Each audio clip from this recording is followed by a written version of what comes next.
Bonjour à toutes et à tous, j'espère que vous allez bien. Je vous propose de prier ensemble avant de commencer notre méditation de ce matin.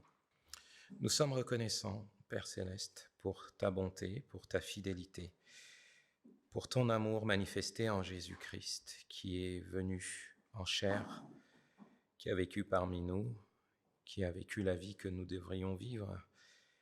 Il s'est donné pour nous et a fait multiples dons pour nous. Nous te remercions.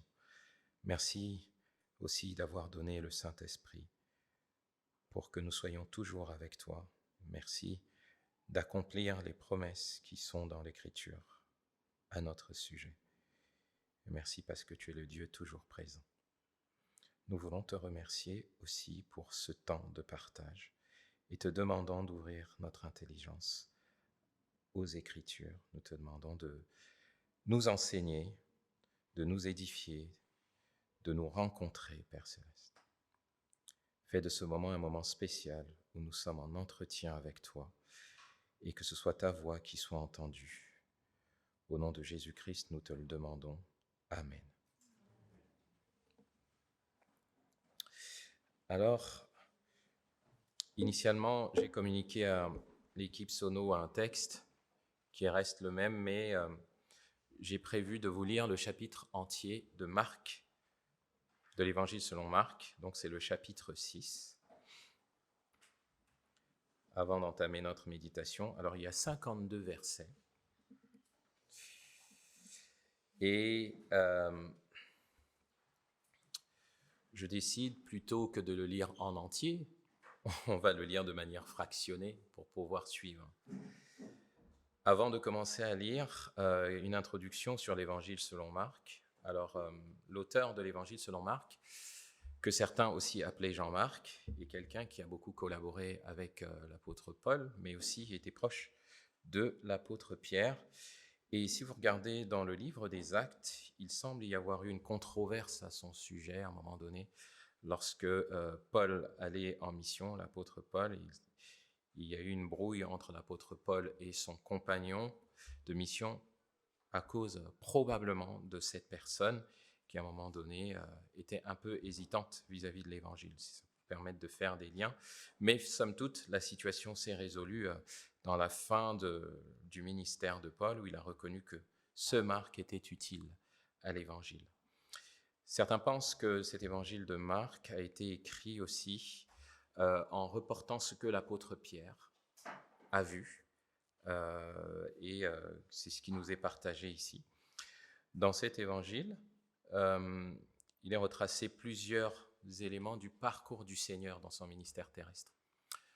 À un moment donné, le Seigneur parcourt beaucoup la région de la Galilée avant d'aller vers Jérusalem. Et dans le texte qu'on va lire, il est encore dans son ministère en Galilée. Il n'est pas loin de terminer son ministère en Galilée. Et puis ensuite, il va aller progressivement jusqu'à Jérusalem. Et c'est ce que nous raconte le récit de l'Évangile selon Marc. Donc au chapitre 6, on n'est pas loin de la fin du ministère du Seigneur Jésus dans cette région de la Galilée. Et j'aimerais vous proposer, en résumé de notre méditation, 5 à 6 choses qui nous empêchent de voir le Seigneur Jésus tel qu'il est. 5 à 6 choses qui nous empêchent de voir le Seigneur Jésus tel qu'il est. Alors on va commencer en lisant la première partie. À partir du verset 1. Jésus partit de là et retourna dans la ville dont il était originaire, accompagné de ses disciples. Le jour du sabbat, il se mit à enseigner dans la synagogue. Beaucoup de ses auditeurs furent très étonnés. « D'où tient-il cela ?» disait-il. « Qui lui a donné cette sagesse ? D'où lui vient le pouvoir d'accomplir tous ces miracles ? N'est-il pas le charpentier, le fils de Marie, le frère de Jacques, de Joseph, de Jude et de Simon ? Ses sœurs ne vivent-elles pas ici parmi nous ? » Et voilà pourquoi ils trouvaient en lui un obstacle à la foi. Alors Jésus leur dit, « C'est seulement dans sa patrie, dans sa parenté, et dans sa famille que l'on refuse d'honorer un prophète. Il ne put accomplir là aucun miracle, sinon pour quelques malades à qui il imposa les mains et qu'il guérit. Il fut étonné de leur incrédulité. C'est la première partie de notre méditation et j'aimerais attirer notre attention sur le problème qu'il y a dans cette partie. Le Seigneur Jésus est en train de parcourir la Galilée. Il se dit qu'il va repartir dans la ville où il a grandi. Le Seigneur Jésus est connu pour faire beaucoup de miracles, pour enseigner partout. Et comme à son habitude, le jour du sabbat, il va à la synagogue, il se met à enseigner. Mais là, les choses ne se passent pas comme il aurait souhaité. Parce que le premier problème, c'est que les gens qui l'ont vu grandir, ses proches, ils ne croient pas qui il est, à cause de son origine, de son humanité. Ils limitent la personne de Jésus à son origine humaine. C'est ce qui fait qu'en fait, ils n'arrivent pas à concilier les choses que Jésus dit et puis les miracles qu'il fait. Ça ne correspond pas à la personne qu'ils ont vu grandir dans la ville. Il faut savoir que pendant 30 ans, Jésus a fait profil bas, en fait, pendant qu'il était à Nazareth. Il n'a pas manifesté qu'il était le Fils de Dieu. Même dans sa propre famille, il s'est comporté comme quelqu'un de tout à fait normal. Si bien que les gens qui l'ont vu grandir se disent « mais ça vient d'où ça? Comment est-ce possible? Ça ne peut pas être le même. » Parce qu'ils sont bloqués par le fait que ce n'est pas conciliable ce qu'ils savent du Jésus qu'ils ont vu, qui était quelqu'un de somme toute normal, sur qui il n'y avait rien à dire, et puis celui dont on dit qu'il fait des choses extraordinaires. Il ne leur suffisait pas de se dire, il y a quelque chose de lui qu'on n'a pas perçu. Ils sont bloqués par l'humanité de Jésus. Et en fait, c'est assez intéressant parce que Jésus cite un proverbe qu'on entend souvent de nos jours. On dit « nul n'est prophète dans son pays ». C'est du Seigneur Jésus que ça vient, cette citation. Et en fait, le Seigneur Jésus met aussi en lumière quelque chose, une autre citation qu'on entend parfois. La familiarité engendre le mépris. Vous savez, lorsque vous avez quelqu'un qui a grandi à côté de vous, puis tout d'un coup, il se démarque par quelque chose d'extraordinaire. Il y a parfois des gens qui réagissent et qui n'arrivent pas à accepter qu'il avait un quelque chose qu'on n'avait pas vu. Ils se disent, mais on vient tous du même endroit, pourquoi est-ce que lui, il serait différent? C'est quelque chose de cet ordre-là qui se passe avec le Seigneur Jésus et il rejette son ministère parce qu'ils se disent, de Nazareth, il n'est jamais sorti quelque chose de bon, d'extraordinaire. Comment ça, lui, on le connaît, on sait, il est le fils de qui, etc. On connaît ses frères et sœurs. Pourquoi lui, il serait différent de nous? Et à cause de ce blocage, Jésus ne peut pas pourvoir ou ne pourvoit pas comme il l'aurait souhaité aux besoins spirituels et autres, même d'ailleurs, de cet auditoire. L'Écriture dit qu'il n'a pu accomplir que quelques miracles dans cette région, mais non pas parce qu'il n'en avait pas le pouvoir, mais Jésus fait du bien en réponse aussi, pas seulement, mais aussi à la place qu'on veut bien lui faire dans notre cœur. Et ces personnes n'arrivaient pas à faire de la place à la personne divine de Jésus. Il n'y avait de la place que pour l'humanité de Jésus. En fait, je me suis posé la question, mais cet épisode, en quoi est-ce qu'il peut nous parler à nous? Vous savez, plusieurs d'entre nous ont évolué dans un milieu chrétien depuis la plus tendre enfance, en fait. Et on dit souvent que ceux qui ont parfois du mal à se convertir, c'est ceux qui ont entendu parler de Jésus depuis tout petit. Jésus est devenu un personnage banal pour eux. On dit tout au nom de Jésus à la maison, Jésus par-ci, Jésus par-là, mais ils n'ont pas découvert qui vraiment est Jésus. Une relation personnelle. Jésus, ils l'ont entendu dans la bouche de papa et maman, ou parfois de papa ou juste de maman, mais ils ont lu parfois, vu des Bibles, mais ils ne sont pas allés au fond de qui est Jésus. Et c'est très voisin de ça. C'est juste un personnage qui est devenu habituel dans la maison sans qu'on s'arrête un instant pour développer une véritable relation avec lui. Il y a aussi des gens qui refusent Jésus parce que Jésus est présenté comme le Dieu qui vient des autres. Dans les milieux africains, pas seulement, dans d'autres cultures aussi, c'est arrivé par exemple en Chine au XIXe siècle, au nom de la révolution culturelle, on a repoussé le Seigneur en disant c'est le Dieu des Occidentaux ou alors c'est le Dieu des Juifs. C'est-à-dire qu'on limite Jésus à ses origines culturelles et on renvoie, on rejette le Sauveur. Ce qu'ont fait les Juifs ici qui ont grandi avec Jésus, ils l'ont enfermé dans des origines culturelles, ils n'ont pas voulu mettre ses origines divines, ils n'ont pas voulu associer ses origines divines au personnage de Jésus. Ce phénomène existe encore sous d'autres formes. Et ça empêche de voir Jésus tel qu'il est, ça empêche d'expérimenter la bonté qu'il veut manifester. Ne pas croire à Jésus et l'enfermer dans son humanité seul, en rejetant sa divinité, à cause de ses origines humaines. Ça, c'est un des premiers obstacles qu'on voit entre le verset 1 et le verset 6, la première partie du verset 6. Et puis ensuite, notre récit continue, toujours au verset 6. On voit que Jésus est rejeté dans la ville de Nazareth. Du moins, il n'est pas accepté comme il aurait pu l'être. Et puis Jésus décide d'envoyer 12 de ses disciples qu'il appelle apôtres dans la région de la Galilée. Le texte nous dit, à partir du verset 6, Jésus parcourait les villages des alentours pour y donner ses enseignements. Il appela les 12 avec grand D, ça désigne ceux qu'il avait choisis comme apôtres, et les envoya en mission 2 par 2 en leur donnant autorité sur les esprits mauvais. Il leur recommanda de ne rien emporter pour la route, sauf un bâton. Il leur dit, ne prenez ni provision, ni sac, ni argent dans votre ceinture.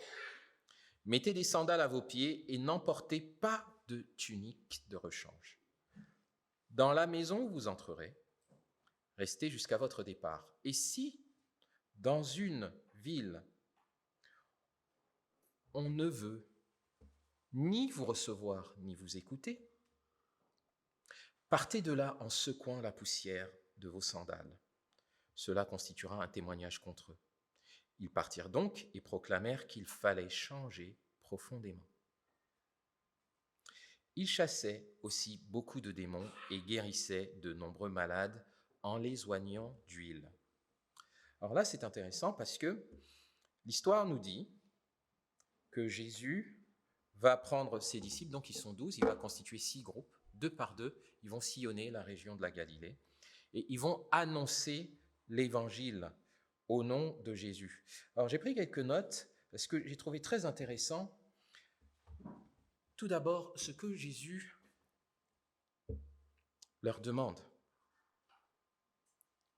Jésus leur demande de ne pas s'encombrer des affaires, de s'encombrer d'affaires en prévision du voyage. Il leur dit, vous ne prenez ni provision, ni sac, ni argent, ni tunique de rechange. Vous partez en mission, vous allez sillonner une région, et il dit, vous ne prenez pas de quoi manger, vous ne prenez pas d'argent, vous ne prenez pas d'habits de rechange, vous ne prenez rien de ce qui, a priori, de nos jours, on dirait, mais c'est quand même nécessaire, je vais me déplacer. Il dit, non, vous ne prenez rien de tout ça.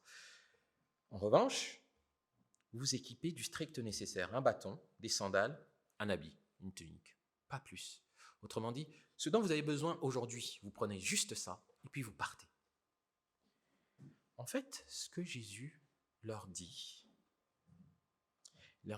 partez et comptez sur la providence du Père pour vos besoins, pour répondre à ceux dont vous aurez besoin. Ne comptez pas sur vos propres moyens alors que je vous envoie, comptez sur ce que le Père va vous donner pendant que vous serez déjà partis.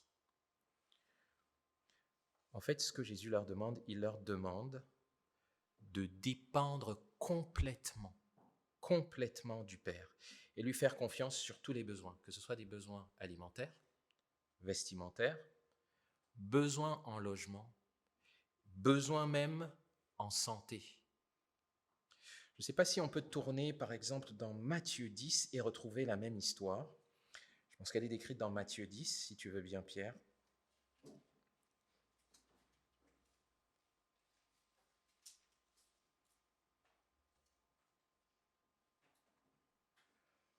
À partir du verset 5, on va relire ce qui est écrit, comment l'apôtre Matthieu, lui aussi, en parle. Ce sont ces 12 hommes que Jésus envoya après leur avoir fait les recommandations suivantes. N'allez pas dans les contrées étrangères et n'entrez pas dans les villes de la Samarie. Rendez-vous plutôt auprès des brebis perdues du peuple d'Israël. En chemin, annoncez que le royaume des cieux est proche. Guérissez les malades, ressuscitez les morts, rendez purs les lépreux, expulsez les démons. Vous avez reçu gratuitement, donnez gratuitement. Ne mettez dans vos bourses ni or, ni argent, ni pièces de cuivre. N'emportez pour le voyage ni tunique, ni sac, ni tunique de rechange, ni sandales, ni bâton, car l'ouvrier mérite sa nourriture. Chaque fois que vous arriverez dans une ville ou un village, cherchez quelqu'un qui soit respectable et restez chez lui jusqu'à votre départ de la localité. En entrant dans la maison, saluez ses occupants. S'ils en sont dignes, que la paix que vous leur souhaitez repose sur eux, sinon qu'elle vous revienne. Si dans une maison ou dans une ville, on ne veut pas vous recevoir, ni écouter vos paroles, quittez la maison ou la ville en secouant la poussière de vos pieds. Vraiment, je vous l'assure, au jour du jugement, les villes de Sodome et de Gomorrhe seront traitées avec moins de rigueur que les habitants de ces lieux-là. Donc, voilà comment l'apôtre Matthieu, lui, retrace ça. On voit que l'apôtre Matthieu donne un peu plus de précision. Mais pour revenir effectivement à ce qu'on peut noter, c'est que le Seigneur Jésus sait qu'en chemin, ils vont avoir des besoins. Et il dit, vous prévoyez rien avec vous, vous y allez, et puis vous allez tout trouver en chemin. Grosso modo, il leur dit, pour la mission, pour aller faire le travail que Jésus vous appelle à faire, ne comptez pas sur vous-même. Comptez seulement sur Dieu. Ne comptez pas sur vos propres moyens. Et ce que Jésus est en train de mettre en lumière, c'est cet attribut de Dieu, la providence de Dieu. Dieu pourvoira à tous vos besoins selon sa richesse. Si vous vous lancez dans le fait de vouloir servir pour Jésus-Christ, en comptant sur vos propres capacités, vous allez être débordé. Jésus dit, n'y comptez même pas, vous allez être débordé. Comptez sur ce que Dieu va vous donner. Alors, donc ça, c'est ce que Jésus leur demande, mais il y a aussi ce qu'il leur accorde. Il leur accorde l'autorité de chasser des démons, de guérir toute maladie, le pouvoir de ressusciter les morts, de purifier les lépreux, et même, il leur accorde le pouvoir de jugement sur la ville. C'est énorme ce que Jésus leur accorde. Grosso modo, Jésus prend de son autorité et il la distribue aux apôtres. Et en fait, si on y regarde bien, Jésus leur donne le pouvoir d'accorder la liberté, de libérer les captifs. Vous savez, ceux qui sont sous emprise démoniaque, qui sont captifs, ils n'arrivent pas toujours à faire les choses selon leur propre volonté. Et Jésus leur donne le pouvoir de libérer des captifs. Il leur donne le pouvoir de guérir des maladies, de ressusciter des morts. Et c'est intéressant, l'exemple des lépreux. Dans l'Ancien Testament, les lépreux, c'était des exclus sociaux.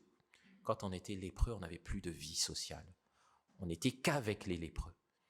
Et ce que Jésus donne comme pouvoir à ses disciples, c'est de restaurer la vie sociale chez ceux qui l'ont perdue, d'avoir une vie sociale. Pas seulement d'être guéris de leur maladie, c'est de retrouver des rapports normaux avec les gens, de ne plus être des rebuts de la société. Un vrai pouvoir. Il leur dit, là où vous allez vous occuper des personnes qui sont isolées. Vous allez faire d'elles des personnes qui, à nouveau, ont une vie sociale, ont du lien avec les autres. Et il dit ceci, il dit, si jamais on ne vous autorise pas à le faire, alors que vous avez entre vos mains le pouvoir de faire des miracles. Toutes ces villes qui vont vous rejeter, elles seront jugées plus sévèrement que les villes de Sodome et Gomorrhe. Parce que si ces villes, Jésus dira plus loin dans les Écritures, si ces villes avaient vu ce que vous allez faire, elles se seraient repenties. Et donc c'est intéressant cette partie du passage parce que Jésus leur demande d'exercer son autorité et de la faire gratuitement, de le faire gratuitement. Et ce qui, moi, m'interpelle, c'est que Jésus accorde du pouvoir, il accorde le fait d'exercer du pouvoir pourvu que nous acceptions d'être dépendants de lui, totalement, dépendants de Dieu. L'autorité que les apôtres ont exercée, le passage dit qu'ils chassaient des démons, etc. Ils ont réussi à le faire en obéissant au commandement, à ce que Jésus a ordonné, mais en acceptant une pleine dépendance de Dieu.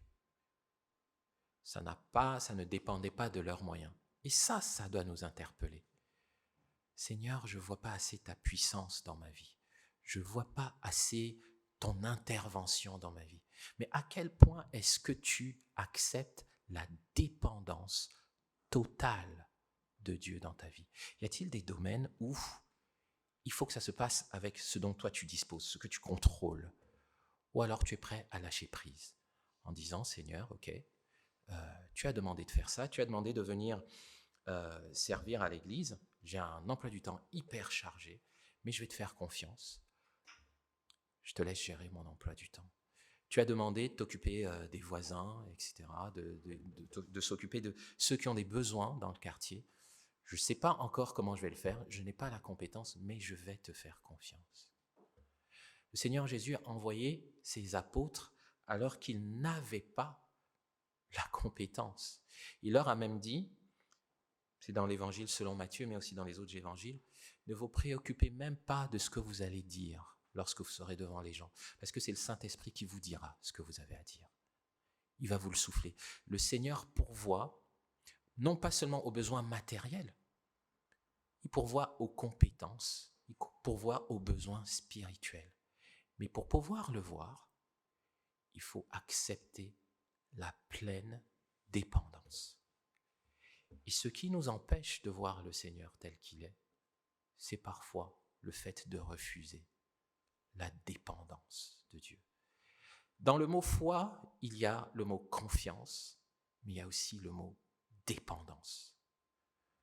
Ça ne va pas se passer comme moi j'ai calculé, ça va se passer selon le plan de Dieu et je ne sais pas ce que Dieu a prévu. On y va et puis ensuite on voit. Voilà ce que le Seigneur Jésus leur a demandé. Et ça, c'est une des choses qui est importante.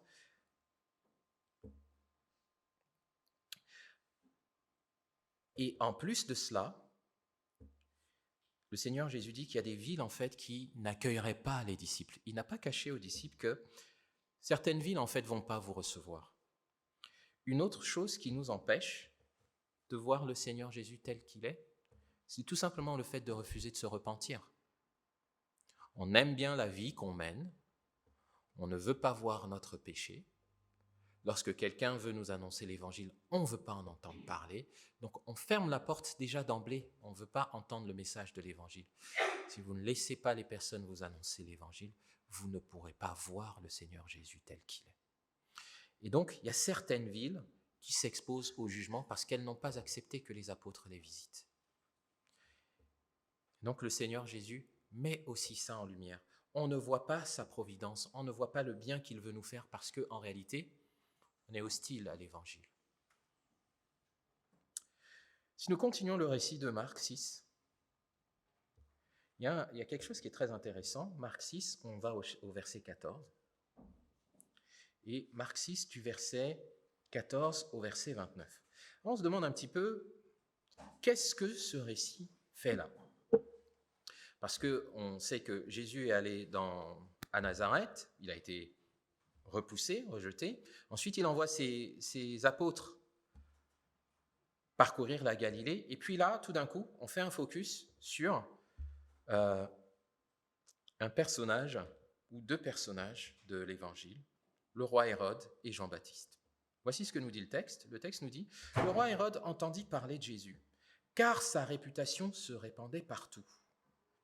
On disait de Jésus que c'est Jean-Baptiste qui est ressuscité, c'est pour cela qu'il détient le pouvoir de faire des miracles. D'autres disaient, c'est Élie. D'autres encore, c'est un prophète, comme il y en avait autrefois. De son côté, Hérode, qui entendait tout cela, se disait, c'est celui que j'ai fait décapiter, c'est Jean, et il est ressuscité. Alors avant d'aller jusqu'au verset 19, tout cet épisode où Jésus a envoyé ses apôtres pour répandre le message de la bonne nouvelle se passe alors que Jean-Baptiste est mort. Ce texte nous apprend que Hérode a fait tuer Jean-Baptiste au moment où Jésus envoie ses disciples. Et dans l'évangile selon Matthieu, c'est plutôt décrit de cette manière chronologique. On décrit d'abord que Jean-Baptiste est mort, ensuite Jésus envoya ses disciples. Ici, Marc, il met les choses dans un ordre différent parce qu'il veut mettre en lumière autre chose que simplement ce déroulement historique. Marc veut mettre en lumière ce caractère de Jésus qui est la providence de Dieu. Et en fait, donc Hérode entend parler de ceux qui répandent l'évangile et tout le monde est un peu perturbé. Et ici, on voit que personne ne sait vraiment qui est Jésus. Tout le monde se pose la question, qui est Jésus?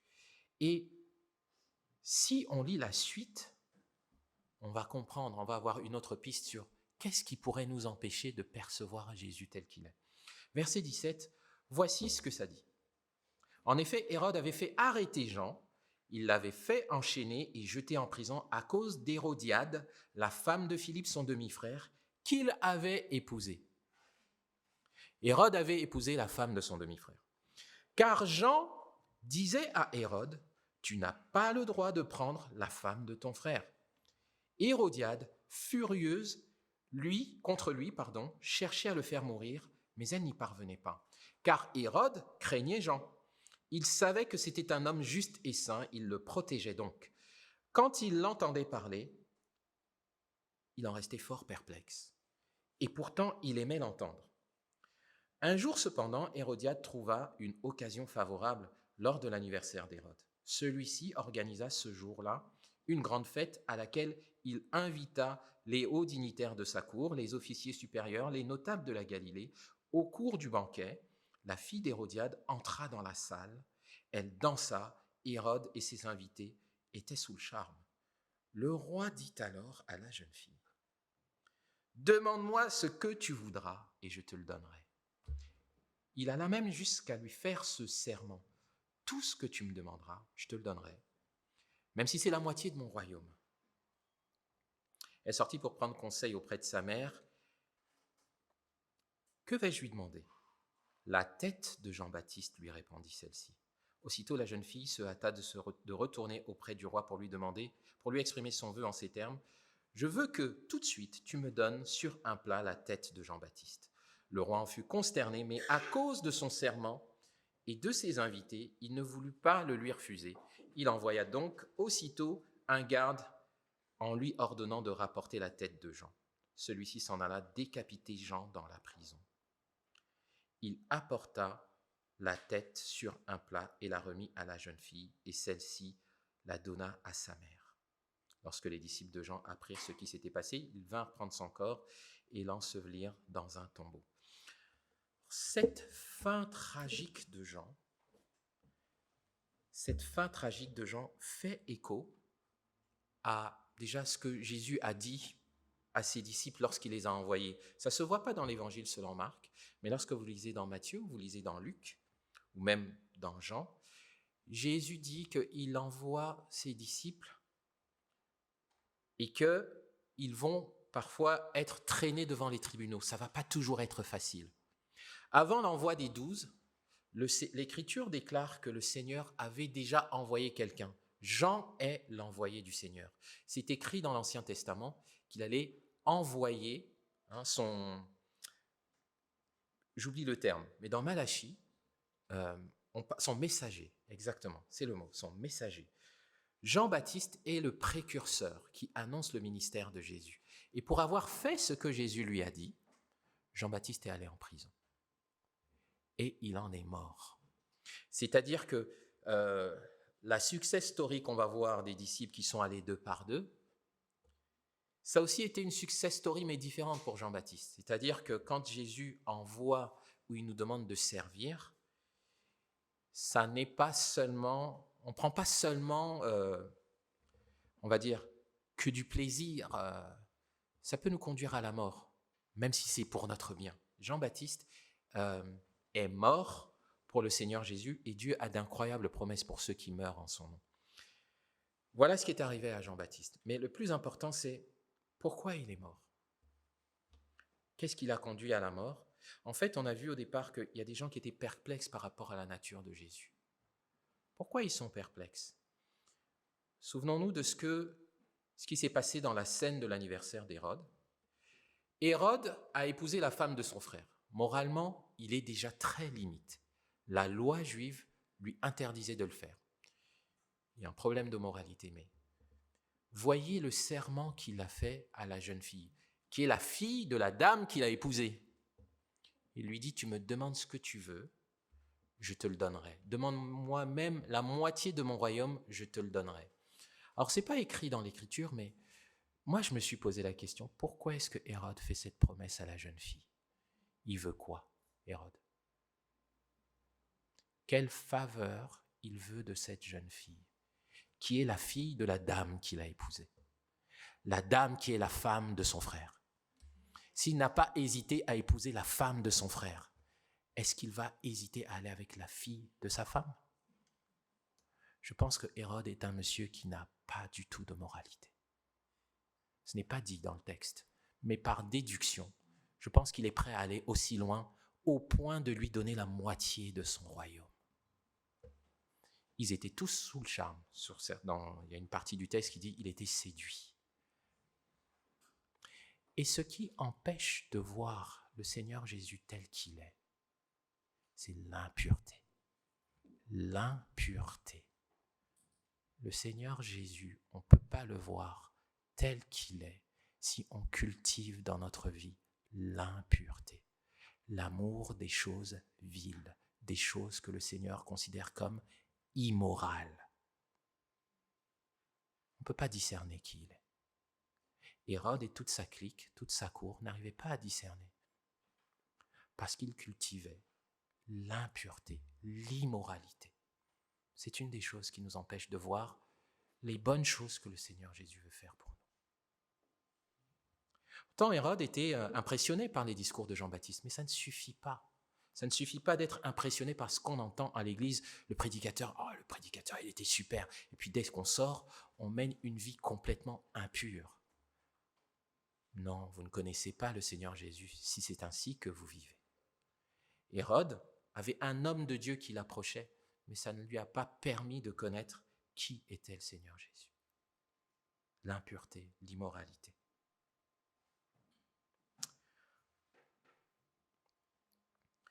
Alors, notre récit, enfin, passe au texte que j'avais prévu de prêcher ce matin, parce que ce texte, à moi, m'a fait beaucoup de bien, mais j'étais conduit à lire ce qu'il y avait avant. Nous arrivons au verset 30 du chapitre 6. Verset 30 du chapitre 6.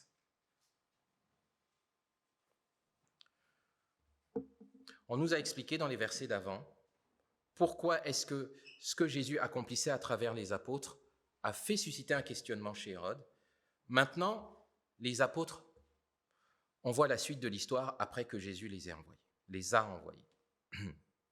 À leur retour, les apôtres se réunirent auprès de Jésus et lui rendirent compte de tout ce qu'ils avaient fait et de tout ce qu'ils avaient enseigné. Alors il leur dit, « Venez avec moi dans un endroit isolé et vous prendrez un peu de repos. »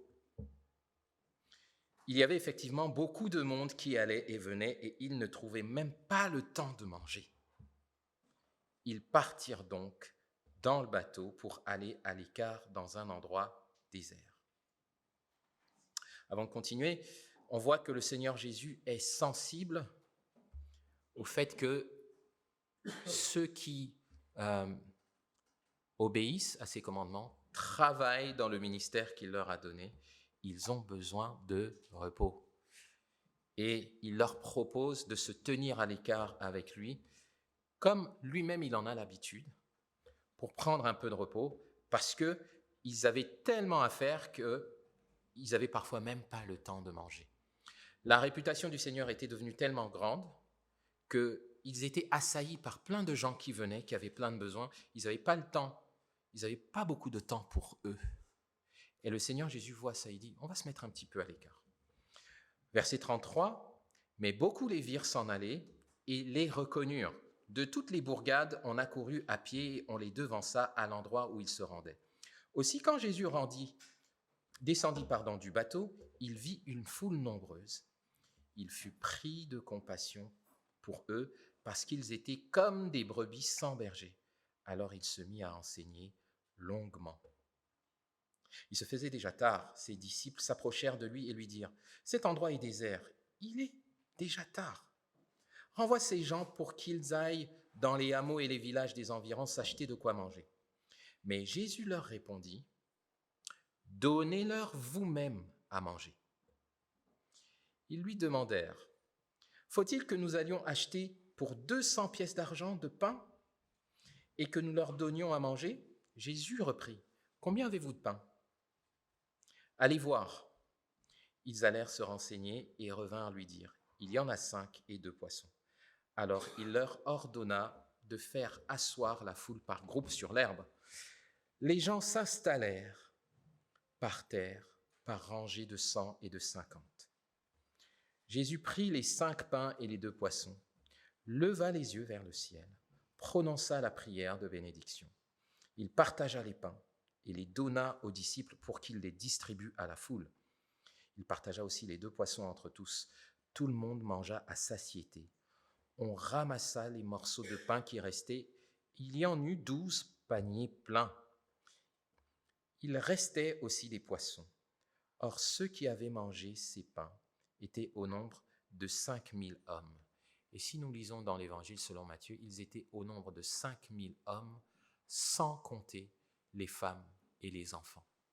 On estime en réalité qu'il y avait pratiquement 20 000 personnes, hommes, femmes, enfants confondus. Et ce texte nous dit qu'ils ont tous mangé à satiété. Alors la première des choses, moi, qui m'a interpellé par rapport à ce passage, c'est la nécessité de prendre du repos, que le Seigneur cherchait effectivement à ce que ses disciples se reposent. Mais lorsque j'ai lu le texte, je me suis rendu compte qu'ils n'ont même pas eu le temps de se reposer. Jésus leur dit, allons prendre du repos. Ils montent dans un bateau et en fait, au moment où ils arrivent à destination, il y a déjà trop de monde. Je me demande même s'ils avaient mangé. Mais ce qui est intéressant, c'est le Seigneur Jésus le texte dit que le Seigneur Jésus voit le monde. Le Seigneur Jésus est pris de compassion pour le monde parce qu'il voit un troupeau sans berger.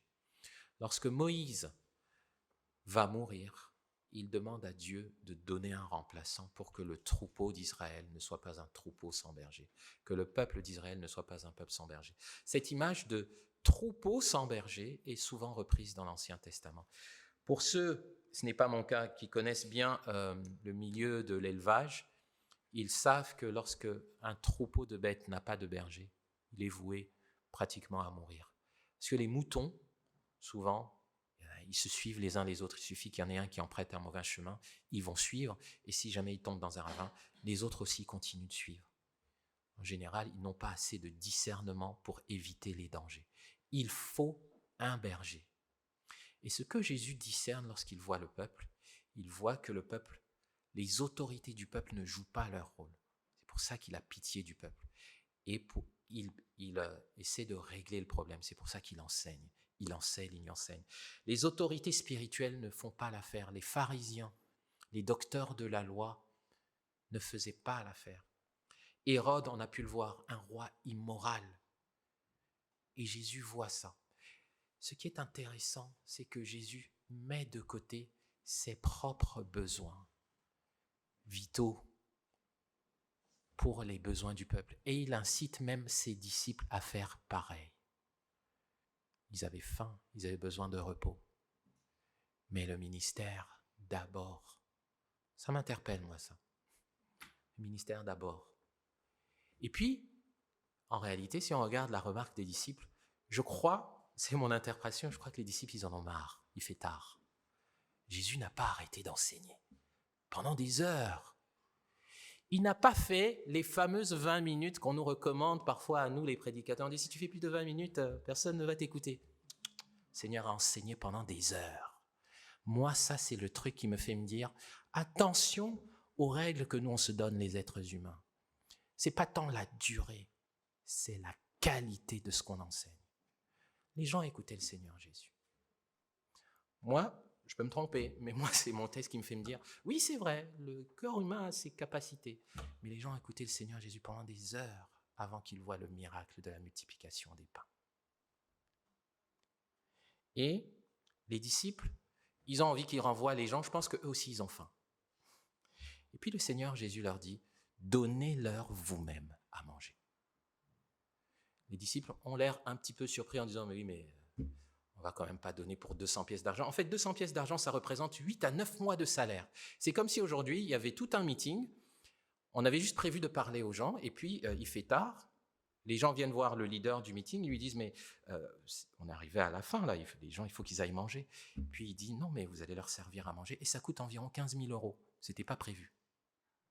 Je suis en train de lui dire, mais tu veux qu'on sorte 15 000 € d'où? On n'a pas ça à 15 000 €. C'est un peu ça. Le salaire moyen d'un ouvrier en France, c'est 1 700 et quelques euros. Vous multipliez par 8 ou 9, vous arrivez à 15 000 €.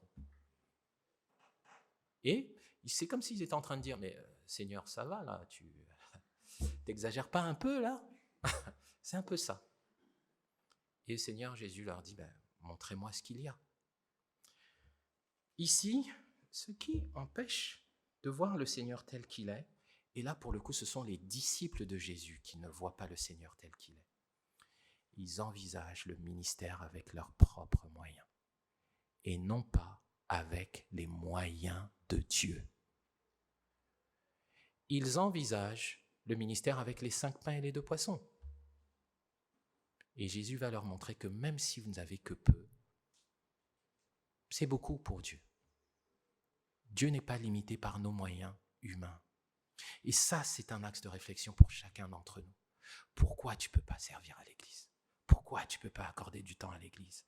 Pourquoi tu ne peux pas servir dans ta maison? C'est quoi qui manque? Je n'ai pas assez de temps. Je ne suis pas assez bon. Je ne suis pas assez qualifié. Je ne suis pas assez formé. Je ne suis pas assez ceci. Je n'ai pas assez cela. Jésus demande seulement que tu sois disponible. Non, même pas disponible. Disposé. Tu n'as pas besoin d'être disponible. Sois juste disposé. Jésus va faire la suite. Les apôtres, il leur a demandé d'apporter les pains. Ils étaient disposés à apporter les pains, même si ça avait l'air absurde dans leur entendement. Ils ont apporté les pains. Et puis ensuite, il s'est passé ce que dit le texte. Le Seigneur a élevé les yeux vers le ciel. Puis ensuite, il a partagé les pains. Il a dit aux apôtres, donnez-leur vous-même à manger. Alors, ça pourrait être un mystère, mais à quel endroit les pains se sont-ils multipliés? Est-ce qu'ils se sont multipliés dans les mains de Jésus? Dans les mains des apôtres? Qui a distribué?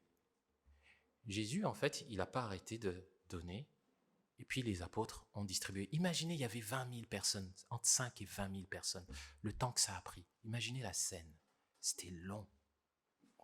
À partir de 5 pains, tout d'un coup, c'est pas pouf, tout d'un coup il y a eu un tas, c'est sans arrêt, il y avait du pain et du poisson, sans arrêt, sans arrêt. Et c'est les apôtres qui pensaient qu'ils ne pouvaient pas le faire, qui sont allés les donner. Ils prenaient chez Jésus et ils allaient donner.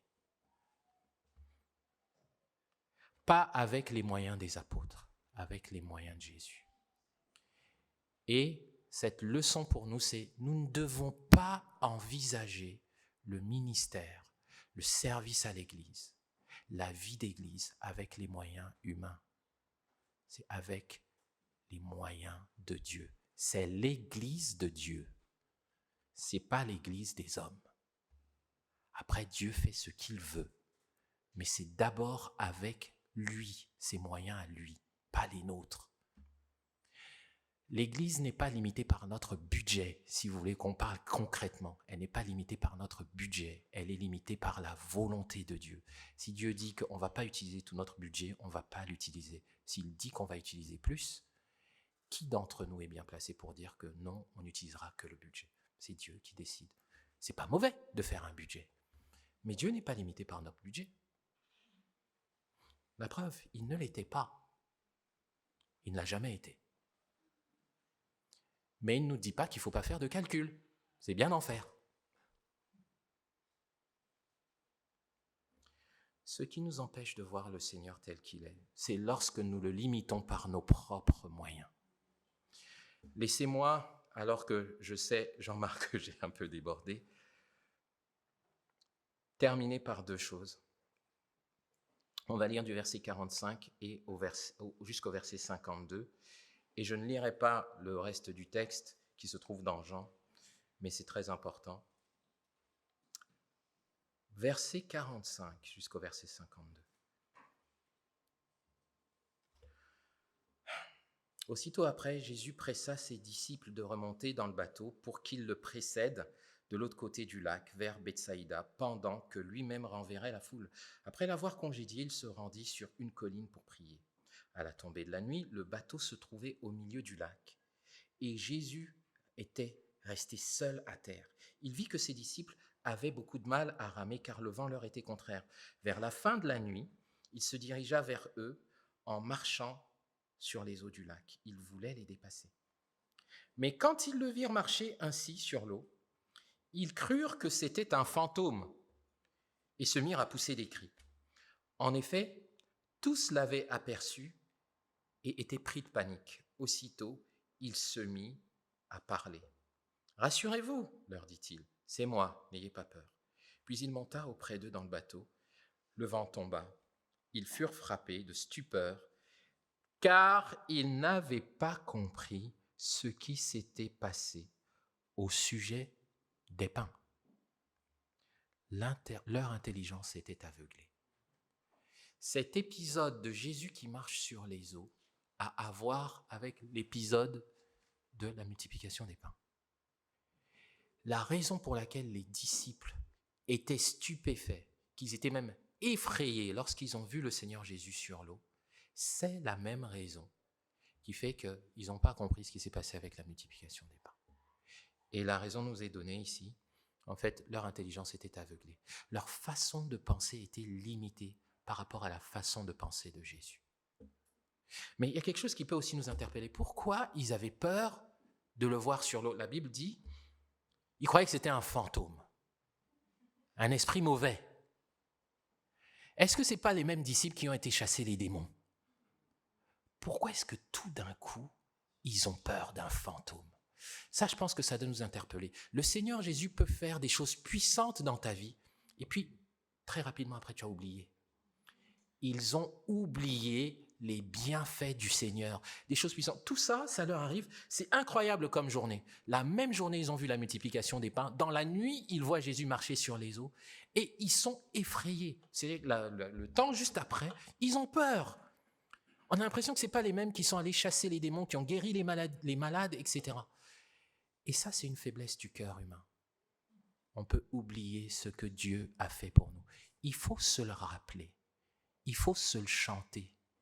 Il faut se l'écrire. Aujourd'hui, le Seigneur a fait ça pour moi. Tu ouvres ton cahier et tu te dis « Ah, je me rappelle tel jour le Seigneur. » Les apôtres, c'est extraordinaire ce qu'ils ont fait en allant dans les villages. Et pourtant, dès qu'ils voient quelqu'un sur l'eau, ils ont peur. L'évangile selon Matthieu, je ne vais pas le lire, montre qu'il y en a au moins un, quand il a vu Jésus sur les eaux, il a dit « Si c'est bien toi, Seigneur, alors permets-moi de venir sur l'eau. » C'est l'apôtre Pierre. Il a enjambé la barque, il a été sur l'eau. Je ne sais pas combien d'entre nous auraient osé faire l'exercice. Hein. Moi, je ne sais pas si j'aurais osé. Et il a marché un petit peu sur l'eau. Après, et quelques temps après, il a été pris à nouveau de panique. Et Jésus a dû le secourir. Et c'est intéressant ce que le Seigneur Jésus dit. « Homme de peu de foi, pourquoi as-tu douté ?» Quand même, il a marché sur l'eau, quoi. Comment il a douté? Ben ouais. Et c'est le fond du problème. C'est une forme d'incrédulité que d'oublier ce que Jésus a fait pour nous. Une forme d'incrédulité.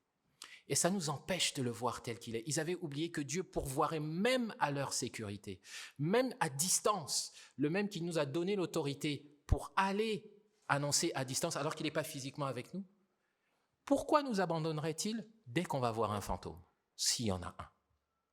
Mais en fait, c'est une faiblesse du cœur humain. Nous avons besoin de prier Dieu pour ça. Alors la partie sur laquelle je voulais terminer et que je ne vais pas lire se trouve dans l'Évangile selon Jean. C'est que toutes ces personnes qui ont vu le Seigneur Jésus multiplier les pains, le lendemain, quand Jésus prend le bateau en fait avec ses disciples, ils arrivent à destination. Ils sont de nouveau là.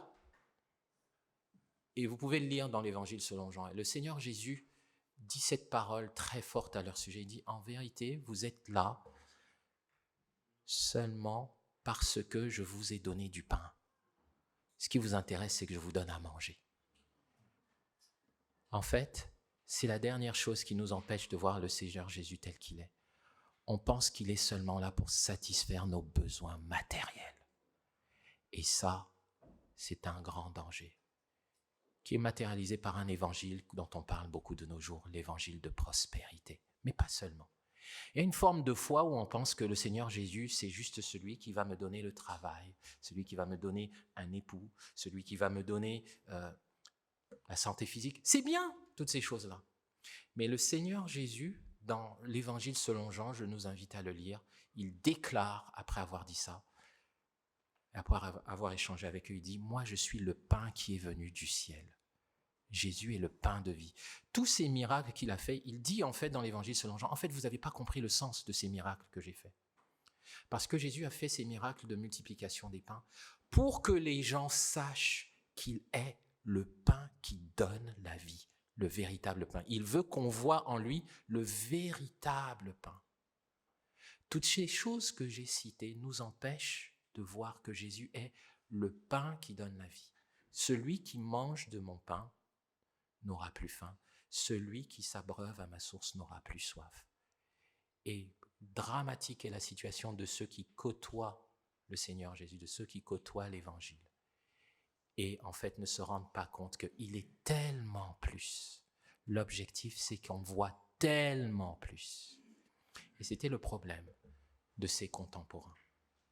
C'est peut-être aussi le nôtre. Nous devons maintenant nous arrêter un instant et réfléchir à c'est quoi notre motivation, pourquoi on vient à l'église, pourquoi on ouvre notre Bible chez nous, pourquoi on s'intéresse au Seigneur Jésus. Qu'est-ce qu'il est? Est-ce qu'il est seulement le pourvoyeur de celui qui pourvoit mes besoins matériels? C'est pas mauvais. Qui est-il pour toi, le Seigneur Jésus? Je pense qu'on peut prier un instant.